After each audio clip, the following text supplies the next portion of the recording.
వీక్షకులకు అందరికీ నమస్కారం. ఈరోజు మన 11వ ఎపిసోడ్ 1 డిసెంబర్ 2024. మన ఎపిసోడ్ సిరీస్ ఏదైతే ఉందో స్వాతంత్రం వచ్చిన తర్వాత గొప్ప వ్యక్తులు, గొప్ప సంస్థలు వారు చేసినటువంటి కార్యాల వల్ల అది భారతదేశ అభివృద్ధికి ఏ విధంగా ఉపయోగపడింది, ప్రత్యక్షంగా కావచ్చు, పరోక్షంగా కావచ్చు, మరియు గత తరానికి ఏ విధంగా ఉపయోగపడింది, ప్రస్తుత తరమైనటువంటి మన తరానికి ఏ విధంగా ఉపయోగపడుతోంది, రాబోయే తరానికి ఏ విధంగా ఉపయోగపడబోతుందో మనం చర్చించుకుంటున్నాం. ఈ కార్యం ఏదైతే ఉందో నేను మొదటి ఎపిసోడ్ నుంచి చెప్తున్నట్టుగా ఇది ఎలాంటి లాభాపేక్ష లేనటువంటి కార్యము. దీని ద్వారా ఇన్ ఫ్యూచర్లో 2 సంవత్సరాలు కావచ్చు, 5 సంవత్సరాల తర్వాత కావచ్చు, ₹1 కూడా వచ్చినా అది మంచి ట్రస్ట్లు అయినటువంటి అక్షయపాత్ర, స్వర్ణ భారత్ లాంటి ట్రస్ట్లకు వెళ్తుంది. ప్రతి ₹1 లెక్క ఉంచడం జరుగుతుంది. అయితే ఇక్కడ ఒకటి గమనించదగిన విషయం, నేను ఇది నాకు దొరికినటువంటి ప్రతి ఆదివారం 30 నిమిషాలు ఉంచి గంట సమయాన్ని కేటాయించి చేయడం జరుగుతుంది.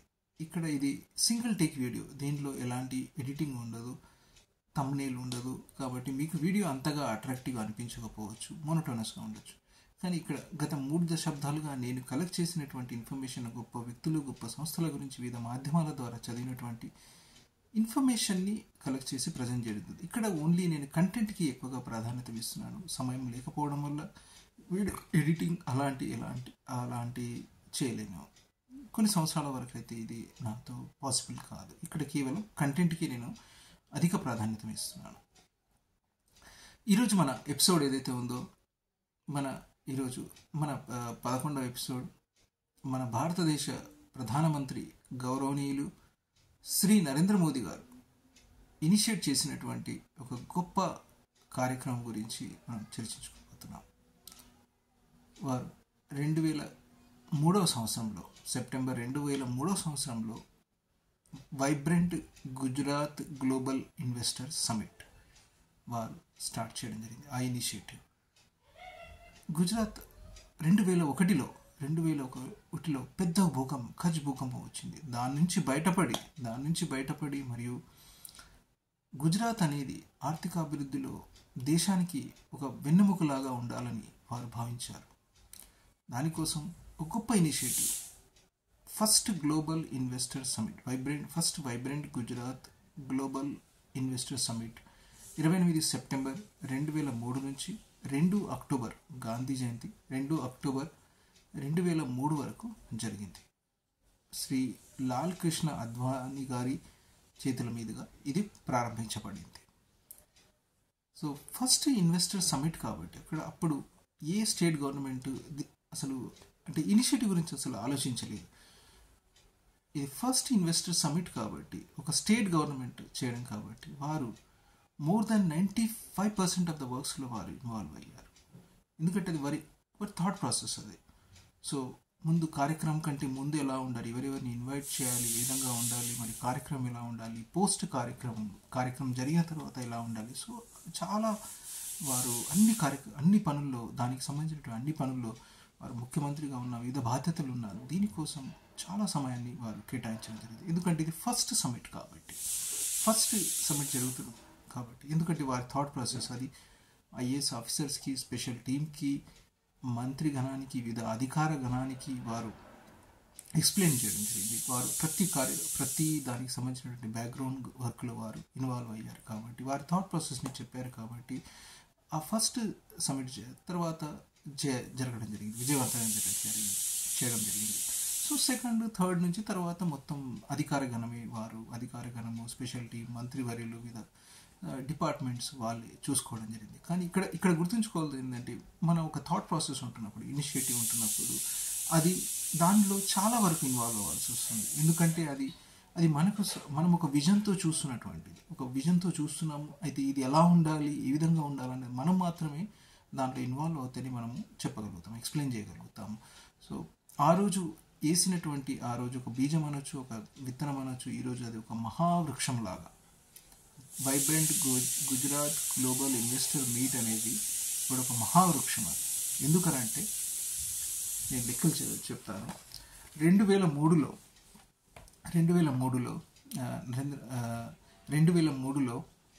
76 మెమరాండం ఆఫ్ అండర్స్టాండింగ్స్ జరిగాయి మరియు $14 బిలియన్ ఇన్వెస్ట్మెంట్ కోసం మెమరాండం ఆఫ్ అండర్స్టాండింగ్ జరిగాయి. సో అప్పటి USD టు INR కన్వర్షన్ చూసుకున్నట్టయితే 64,400 కోట్లు, 64,000 కోట్లు అనుకోవచ్చు, 64,000 కోట్లు. తర్వాత 2005లో MOUs చూసినట్టయితే 226 MOUs. సో అంటే 3 times MOUs పెరిగింది. కానీ ఇక్కడ మనం 2024 గురించి చూద్దాం. 2003 comparison 2024 in comparison with 2003. So 2024లో 41,299 MOUs, 76 MOUs 2003 సంవత్సరంలో. ఇప్పుడు మోర్ దెన్ 41,000. సో ఎన్ని టైమ్స్ అనొచ్చు. తర్వాత అప్పుడు 64,000 కోట్ల ఇన్వెస్ట్మెంట్ గురించి జరిగితే మొన్న 2024 జనవరిలో జరిగినటువంటి దాంట్లో 26.33 లక్షల కోట్ల రూపాయలు, 26 లక్షల కోట్ల రూపాయలు. అక్కడ 64,000 కోట్లు అయితే ఇక్కడ 26 లక్షల కోట్లు. అప్పుడు 30 ఎగ్జిబిటర్స్ రావడం జరిగింది. 30 ఎగ్జిబిటర్స్ మొన్న దాంట్లో మోర్ దాన్ 2,000 ఎగ్జిబిటర్స్, 40,000 విజిటర్స్. 2024లో జరిగినట్టు దాంట్లో 40,000 విజిటర్స్ అండ్ డెలిగేట్స్, ఎగ్జిబిటర్స్ మొత్తం 40,000. మరియు అదే 2,000 ఎగ్జిబిటర్స్, 135 దేశాల నుంచి ప్రతినిధులు రావడం జరిగింది. చూడండి, మహావృక్షం అనొచ్చు దాన్ని. మరి ఆ రోజు వారు ఆ ఇనిషియేటివ్స్ ఎన్ని స్టేట్ గవర్నమెంట్స్కి అది ఆదర్శంగా మారిందంటే మధ్యప్రదేశ్, తర్వాత మీరు చూసుండొచ్చు గ్లోబల్ ఇన్వెస్ట్మెంట్ మీట్ న్యూస్ పేపర్లలో మొత్తం ఒక పేజ్ వస్తుంది. దాని మీద ఫస్ట్ పేజ్ కావచ్చు, థర్డ్ పేజ్ కావచ్చు, మొత్తం దాని గురించి ఒక పేజ్ వస్తుంది. మరి ఇన్వైట్ చేయడం జరుగుతుంది. స్టేట్ గవర్నమెంట్స్ ఒక హెల్తీ కాంపిటీషన్లో ఇది చేస్తున్నారు. సో మధ్యప్రదేశ్ ఇన్వెస్టర్ సమిట్ కావచ్చు, ఒడిస్సా ఇన్వెస్టర్ సమిట్ కావచ్చు, కర్ణాటక సమిట్ కావచ్చు, మరియు 2012లో సంయుక్త ఆంధ్రప్రదేశ్ కిరణ్ కుమార్ రెడ్డి గారు వారు ఆంధ్రప్రదేశ్ సంయుక్త ఆంధ్రప్రదేశ్ ముఖ్యమంత్రిగా ఉన్నప్పుడు 2012లో గ్లోబల్ ఇన్వెస్ట్మెంట్ చేయడం జరిగింది. ఆ సమయంలో 6 లక్షల కోట్ల రూపాయలకి MOU చేయడం జరిగింది. తర్వాత more than 25% of the investments, అంటే అప్పుడు more than 1.5 lakhs crores. So ఒక్క మీటింగ్ వల్ల ఎంత ఉపాధి అవకాశాలు మెరుగుపడతాయి చూడండి.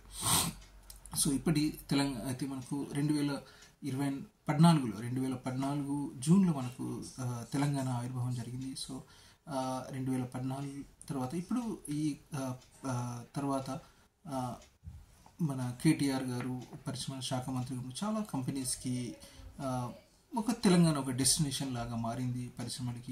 ఇప్పటి కాంగ్రెస్ ప్రభుత్వం మంత్రి శ్రీధర్ బాబు గారు ఫస్ట్ తెలంగాణ గ్లోబల్ ఇన్వెస్ట్మెంట్ చేయాలని అనుకుంటున్నారు. వారు ఒక కార్యక్రమంలో ఒక దానిలో చెప్పడం జరిగింది.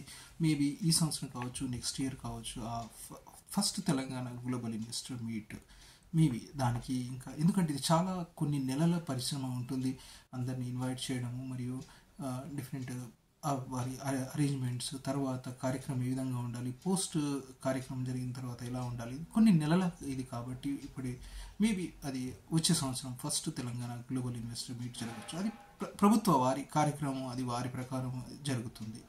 సో ఇక్కడ చూసినట్టయితే ఆ రోజు వారు ఇనిషియేట్ చేసినటువంటి శ్రీ నరేంద్ర మోదీ గారు ఒక ముఖ్యమంత్రిగా చేసినటువంటి కార్యం ఇది ఎంత పెద్దగా అయితే ఇక్కడ ఎంత పెద్ద దాని ప్రతిఫలాలు మనకు అందుకోగలుగుతుంది. ఇప్పుడు ఒక విధంగా గుజరాత్లో ఒక కంపెనీ వచ్చింది అనుకున్నాను, జస్ట్ ఎగ్జాంపుల్. మేబీ గుజరాత్లో ఒక కంపెనీ గ్లోబల్ ఇన్వెస్టర్ మీట్ ద్వారా వచ్చింది.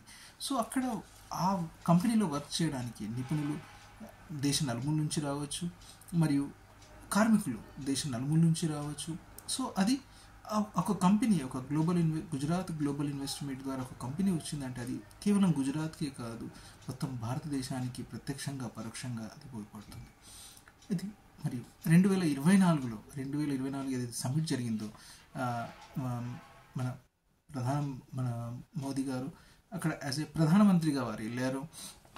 తర్వాత దానికి గ్లోబల్ ఇన్వెస్టర్ మీట్కి United Arab Emirates UAE president గారు వచ్చారు, మొహమ్మద్ బిన్ జాయిద్, మరియు ప్రెసిడెంట్ ఆఫ్ మొజాంబిక్ వారు వచ్చారు, ఫిలిప్ న్యూసీ, మరియు చెక్ రిపబ్లిక్ ప్రైమ్ మినిస్టర్ గారు వచ్చారు, పీటర్ ఫియాలా, మరియు ప్రెసిడెంట్ ఆఫ్ ఈస్ట్ టైమర్ వారు జోస్ రామస్ వారు వచ్చారు. చూడండి, ఆల్మోస్ట్ 4 దేశాల ప్రభుత్వ అధినేతలు, అంటే ప్రధానమంత్రి కానీ ప్రెసిడెంట్ కానీ అంత పెద్ద ఆ, వారు అంత అంత స్థాయికి ఆ కార్యక్రమం వెళ్ళడం జరిగింది. దాని వెనకాల ఆ రోజు ఆలోచన నరేంద్ర మోదీ గారిది అయితే, తర్వాత వారి అధికార గణము, వారి మంత్రివర్యులు, స్పెషల్ టీమ్ ఈరోజు దాన్ని అంతగా ముందుకు తీసుకెళ్ళగలిగారు. మరియు వివిధ పారిశ్రామిక సంస్థలు, సిఐ కావచ్చు, confederation of Indian industries, index TV, ఈ విధంగా వారు ఎన్నో సంస్థల ప్రత్యక్ష పరోక్ష సహకారం వల్ల ఈరోజు global vibrant Gujarat global investor meet అనేది ఒక గొప్ప స్థాయిలో వెళ్ళడం జరిగింది. అయితే ఒకటి నేను 2018లో ఉన్నప్పుడు నేను ఒక కంపెనీలో లైఫ్ సైన్సెస్ ఇండియా బిజినెస్ హెడ్గా ఉన్నప్పుడు మా చిన్న టీం ఉండేది, 3 మెంబర్స్ టీం, మేము 3 ఉండేవారు. అయితే మేము ఒక చిన్న కార్యక్రమము, ఒక సబ్మిట్ చేయాలని, అంటే చిన్న కార్యక్రమం చేయాలని అనుకున్నాము. దానికోసం ఒక నెల రోజులు అహర్నిశలు కష్టపడడం, అది ఒక పెద్ద కార్యక్రమంగా, మరియు మా బాస్ నిరంతర సహకారము, నేను అడగడము, ఆయన అప్రూవల్స్ ఇవ్వడము, ఆ కార్యక్రమానికి అది ఎంత పెద్దగా కార్యక్రమం జరిగిందంటే అప్పట్లో అదొక మా ఇండస్ట్రీలో అదొక గొప్ప కార్యక్రమంగా దాన్ని అభివర్ణించడం జరిగింది. సో ఆ ఇనిషియేటివ్ తీసుకుంటున్నప్పుడు చాలా దానిలో ఎలా ఉండాలి, థాట్ ప్రాసెస్ ఎలా, ఎవరిని ఇన్వైట్ చేయాలి, సో ఆ విధంగా చాలా దాంట్లో ఇన్వాల్వ్ అయి ఉంటే, ఆ విధంగా మేము అహర్నిశలు కష్టపడ్డాం. అది ఒక గొప్ప కార్యక్రమం. తర్వాత ఆ రోజు ఒక చిన్న బిజినెస్ యూనిట్ ఉన్నది. తర్వాత అది ఒక చిన్న సబ్ డివిజన్గా ఉండేది మా డిపార్ట్మెంట్ లైఫ్ సైన్సెస్ అనేది. అది తర్వాత బిజినెస్ యూనిట్గా అతి కొద్ది కాలంలోనే బిజినెస్ యూనిట్గా ఎదిగింది. ఎందుకంటే ఆ కార్యక్రమం మాకు చాలా ఉపయోగపడింది. ప్రత్యక్షంగా పరోక్షంగా మా విజన్ అనేది ఆ రోజు చెప్పడం జరిగింది. ఒక విధంగా ప్రత్యక్షంగా పరోక్షంగా మేము చెప్పడం జరిగింది. అది ఎప్పటికీ నాకు జీవితంలో గుర్తుండిపోయే విషయం. సో ఇక్కడ నేను నా కార్యక్రమం గురించి చెప్పడానికి కాదు, కానీ అంటే ఒక ఇనిషియేటివ్ మనం ఒక పెద్ద లెవెల్లో చేస్తున్నప్పుడు అది ముందు ఇనిషియల్లీ మనం చిన్న కార్యక్రమమే అనుకోవచ్చు, కానీ మన దృఢ నిశ్చయం మనకు అందరికీ మనం కనిపించింది అనుకోండి, అది పెద్ద కార్యక్రమంగా ఎదగవచ్చు. అది మరి దాని ప్రతిఫలాలు ఎందరికీ ఉపయోగపడతాయి. అది మన టీమ్ సైజ్ పెరగడానికి కావచ్చు, మరియు అది సమాజానికి ప్రత్యక్షంగా పరోక్షంగా అది ఉపయోగపడుతుంది. అది ఇక్కడ ఏమంటే కేవలం మన థాట్ ప్రాసెస్ మంచి డైరెక్షన్లో మనం అభివృద్ధి చెందాలి, ఆ అభివృద్ధి ఫలాలు అందరికీ అందాలని అనుకుంటున్నప్పుడు అది దైవ సహాయం, అంటే ప్రత్యక్ష దేవుడు ఏదో విధంగా మనకు సహాయం చేస్తూ ఉంటాడు, మనల్ని మార్గనిర్దేశం చేస్తూ ఉంటాడు. మన బాస్ కూడా అదే విధంగా కంటిన్యూస్గా సపోర్ట్ చేస్తూ ఉంటారు మన ఇంటెన్షన్స్ ఇది ఉన్నప్పుడు. సో ఇక్కడ శ్రీ నరేంద్ర మోదీ గారికి ఆ రోజు ఇనిషియేట్ చేసినటువంటి ఈరోజు దేశాభివృద్ధికి ఎంతో ఉపయోగపడుతుంది. వారికి శిరస్సు వంచి నమస్కరిస్తున్నాను. లాస్ట్ ఎపిసోడ్లో ఇక్కడ నేను అక్కడ కార్యక్రమం నుంచి చెప్పడానికి కాదు, నేను జస్ట్ అది ఎలా ఉపయోగపడింది మాకు ఎలా ఉపయోగపడింది, మరియు దానివల్ల ఎంత ఒక డివిజన్ అనేది ఎంత పెద్ద స్థాయికి ఎదగడం జరిగిందో నేను జస్ట్ దాని గురించి చెప్పడం జరుగుతుంది ఇక్కడ. సో మరియు అయితే ఇక్కడ లాస్ట్ ఎపిసోడ్లో శ్రీ ప్రతాప్ రెడ్డి గారు Apollo founder and chairman doctor Pratap Reddy గారి గురించి చెప్తున్నప్పుడు ఒక విషయం నేను అది మర్చిపోయాను. అయితే ఇక్కడ ఏంటంటే, వారు కార్పొరేట్ వైద్య రంగంలో ఒక విధంగా పితామహుడు. వారు ఇండియాలో ఎన్నో అడ్డంకులు అధిగమించి కార్పొరేట్ వైద్య రంగంలో ఒక మంచి సూపర్ స్పెషాలిటీ హాస్పిటల్ని స్థాపించడం జరిగింది. వారి కష్టాలు, మిలియన్ కష్టాలు అనొచ్చు, లక్షల కష్టాలు, కానీ దాన్ని స్టెప్ బై స్టెప్ వాళ్ళు సాల్వ్ చేయడం జరిగింది. మరియు దాన్ని అపోలో ఫ్యామిలీ అంతే ముందుకు తీసుకెళ్ళింది. అయితే ఇక్కడ మా బైన్సాలో మా మండలమైనటువంటి మా స్వగ్రామం అయినటువంటి ముదోల్ తాలూకా బైన్సాలో శ్రీ దామోదర్ రెడ్డి గారు, డాక్టర్ దామోదర్ రెడ్డి గారు మా దగ్గర చాలా సంవత్సరాల నుంచి వారు చేసినటువంటి ఫౌండేషన్ ఈరోజు మా బైన్సా వైద్య రంగంలో ఒక మంచి స్థానాన్ని సంపాదించుకోగలిగింది. అయితే దాని తర్వాతి తరం వారు ఇప్పటికి ఎంతో కష్టపడుతుంటారు. వారి తర్వాతి తరం ఇంకా చూస్తే ఇప్పుడు మా శిశు మందిర్ పూర్వ విద్యార్థులైనటువంటి మా స్కూల్ పూర్వ విద్యార్థులైనటువంటి రజనీకాంత్ గారు, డాక్టర్ రజనీకాంత్ గారు, విజయానంద్ గారు, డాక్టర్ విజయానంద్ గారు తర్వాత మోర్ దాన్ ఒక దశాబ్దం నుంచి వారు మా మండల కేంద్రాన్ని ఎంచుకొని వారు హైదరాబాద్ లాంటి పెద్ద సిటీలో ఉండొచ్చు, కానీ మా మండల కేంద్రాన్ని ఎంచుకొని మా స్వగ్రామం బైంసాని ఎంచుకొని అక్కడే ఉండడం జరిగింది. కానీ ఈరోజు మా మండల కేంద్రం ఇంతగా అభివృద్ధి చెందింది అంటే వైద్య రంగంలో మా చుట్టుపక్కల చూసినట్టయితే చాలా అభివృద్ధి చెంది జరిగింది. డాక్టర్ అసోసియేషన్ ఉంది. సో అక్కడ మంచి వైద్యము మరియు మంచి హాస్పిటల్స్ రావడం జరిగింది. సో ఇక్కడ మనం గమనించాల్సింది ఏంటంటే మన సమాజంలో చాలా వరకు కొందరు దృఢ నిశ్చయం తీసుకొని ఒక ఇనిషియేటివ్ కానీ ఒక నిశ్చయం తీసుకొని వారు చేస్తారు. ఎన్నో ఆటుపోట్లను ఎదుర్కోవచ్చు. వారు హైదరాబాద్ లాంటి సిటీ అక్కడ ఉండకుండా బైంసా లాంటి ఒక మండల స్థానానికి అప్పట్లో విధంగా చూసినట్టయితే మా డిస్టిక్ అనేది ఆదిలాబాద్ జిల్లా అనేది వెనుకబడిన ప్రాంతము. మా ప్రాంతం అనేది వర్షాధారిత ప్రాంతం, మొత్తం రెయిన్ ఫెడ్ క్రాప్స్ ఉన్నటువంటి అక్కడ వచ్చి వారు ప్రాక్టీస్ చేయడం జరిగింది. ఈరోజు ఒక విధంగా కోవిడ్ సమయంలో వారు చేసిన ఫౌండేషన్ అనుకోవచ్చు, చాలా డాక్టర్స్ రావడం జరిగింది. కోవిడ్ సమయంలో చాలా వరకు తర్వాత యంగ్ డాక్టర్స్ కోవిడ్ మహాపత్కాల సమయంలో బైంసా మండలము ముదోల్ తాలూకా ప్రజలకు వారు సేవలు చేయడం జరిగింది. సో ఇక్కడే నా ఉద్దేశం ఏంటంటే మంచి పనులు, మనం మంచి వ్యక్తులు వారు చేసినటువంటి వారి కార్యాలను మనం ఎంతో వాళ్ళని గుర్తు చేసుకుందాం, గౌరవిద్దాం. ఇంకా అలాంటి వారి వల్ల మనం ఇన్స్పిరేషన్ పొందుదాం. మరియు మన నెక్స్ట్ తరాలకు కూడా అదేవిధంగా మనం మోటివేట్ చేద్దాం. Thank you.